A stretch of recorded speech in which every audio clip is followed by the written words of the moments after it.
ازيكم عاملين ايه الاخبار؟ النهارده انا جايه لكم فيديو ان شاء الله يعجبكم. بصوا بقى، لو انتوا بتحمروا سمك في البيت او بتقلوا يعني سمك في البيت، بيبقى في ريحه زفاره. هقولك ازاي تقضي على ريحه الزفاره دي بطريقتين. اول طريقه، هتجيبي كنكه وتحطي فيها ميه وتعصري فيها ليمونه وتحطي قشر ليمون وترفعيها على النار جنب طاسه السمك كده على النار. هتفضل تغلي تغلي تغلي لحد ما تخلصي السمك بتاعك. حرفيا ريحه الزفاره مش هقولك هتروح خالص، لا بل بالعكس، هتخف جدا جدا. هتروح فين؟ هتروح في باقي الشقة. تمام كده. طيب الطريقة التانية، وانتي بتحمري الزيت بقى، وانت بتحمري السمك في الزيت، حطي كده قشر الليمون في قلب الزيت. مش هتشم ريحة زفارة خالص في السمك، وهتاكلي احلى سمك. الطريقة دي مجرباها من سنين وحلوة قوي. طيب تعالوا بقى اقول لكم على سر النهارده. لو انتوا مش بتعملوا السر ده او مش بتعملوا الخلطة دي، لازم تعملوها. الدقيق بتاع السمك اللي انتوا هتقلوا فيه، في ناس بتستخدم الدقيق، بتحط السمك في الدقيق ويلا على الطاسة على طول. لا، ضيفوا على الدقيق، يعني لو هتحطوا نص كوباية من الدقيق، ضيفوا عليها معلقة كبيرة من النشا، ومعليها معلقة صغيرة من الكركم، ومعلقة نص معلقة صغيرة من الكاري، ورشة من الملح، وقلبي كل ده مع بعضه. وكده الكفر بتاع السمك جاهز معاكي. هتاكلي احلى سمك مقلي في حياتك حرفيا. هو ده سر المحلات، لون وطعم وكمان ريحة. الكركم بيخلي ريحة السمك، والكاري بيخلوه ريحة السمك حلوة جدا. خلاص خلصنا من السمك. تعالوا بقى اقول لكم تالت سر او رابع سر النهاردة في الفيديو. وانتي بقى بتسيحي سمنتك كده، هاتي حلتك، حطي فيها السمنة او اللي هي الزبدة اللي هي القشطة عموما يعني، وسيحيها. تمام كده. انا بقى هنا بعمل ايه علشان اطلع مرطة حلوة وسمنة ريحتها احلى واحلى؟ بكون معبية كده علبة عندي من القشطة. كل ما باجي اغلي لبن بشيل قشطته واعينها في علبة، وهكذا مرة في مرة في مرة. بلاقي نفسي عملت كمية كبيرة ما شاء الله من القشطة. بضيف القشطة اللي انا حوشتها دي، زي ما انتم شايفين كده. كنت يعني شايلة حوالي 400 جرام كده من القشطة، يعني داخلة في نص كيلو قشطة. بضيفه كده على الزبدة اللي انا هسيحها. وعايزة اقول لكم باخد احلى مرطة، اللي هي العجوزة يعني، مش عارفة انتوا بتسموها ايه.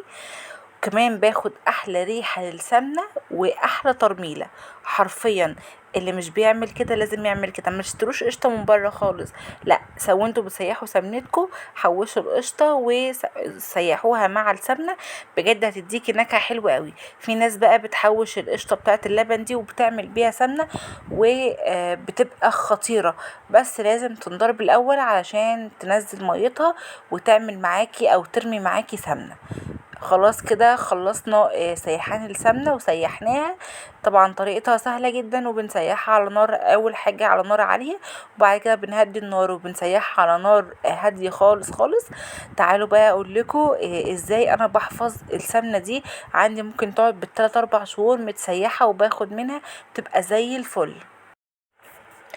ببدأ بقى كده ان انا اجيب بولات او اجيب كسرولة او اجيب حلة، اي حاجة تكون ليها غطا، واحط كده المصفى فيها، وابدأ ان انا انزل السمنة اللي اتسيحت. بصوا شايفين هنا المرطة طلعت ازاي حلوة قوي. عايزة اقول لكم خلصت في ساعتها. بتتعمل بقى سندوتشات كده، تبقى خطيرة. هنا السمنة رايقة جدا جدا. مهمة قوي ان انتوا تصفوا السمنة من المرطة، علشان المرطة بتتكون تحت. طيب بحفظها ازاي؟ بغطي البولات دي بالغطا زي ما انتم شايفين بالشكل ده، وبسيبها على الرخامة يعني مثلا انا سيحتها بالليل، بسيبها لحد الصبح على الرخامة.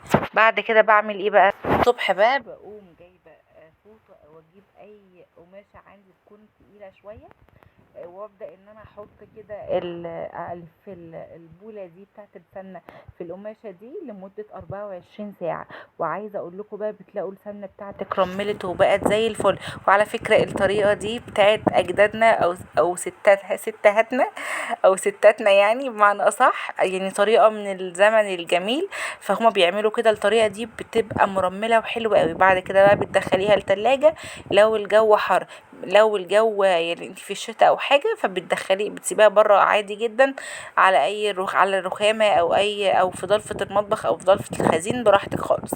بس هي دي تسيح السمنه، وده السر عشان تاكلي احلى سمنه او تعملي باحلى سمنه تكون مرمله. تعالوا بقى اقول لكم كمان سر حلو قوي بيدي طعم حلو جدا جدا للفشار. الفشار احنا متعودين على الفشار ان احنا بناكله بملح وبس، لا الفشار وممكن نجيب اطعمه من عند العطار.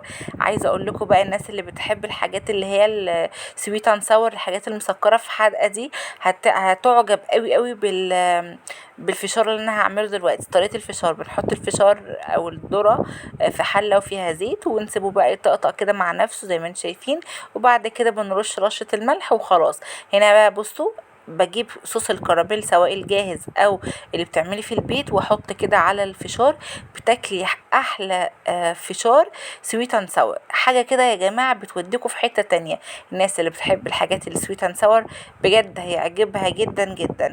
جربوا الطريقه دي وان شاء الله تعجبكم قوي. يا رب كل الافكار اللي انا قدمتها لكم النهارده تكون افادتكم. استنوني ان شاء الله في فيديو جديد، وهحاول ان شاء الله اقدم لكم الاحسن والاحسن. اشوفكم على خير في رعايه الله، مع السلامه.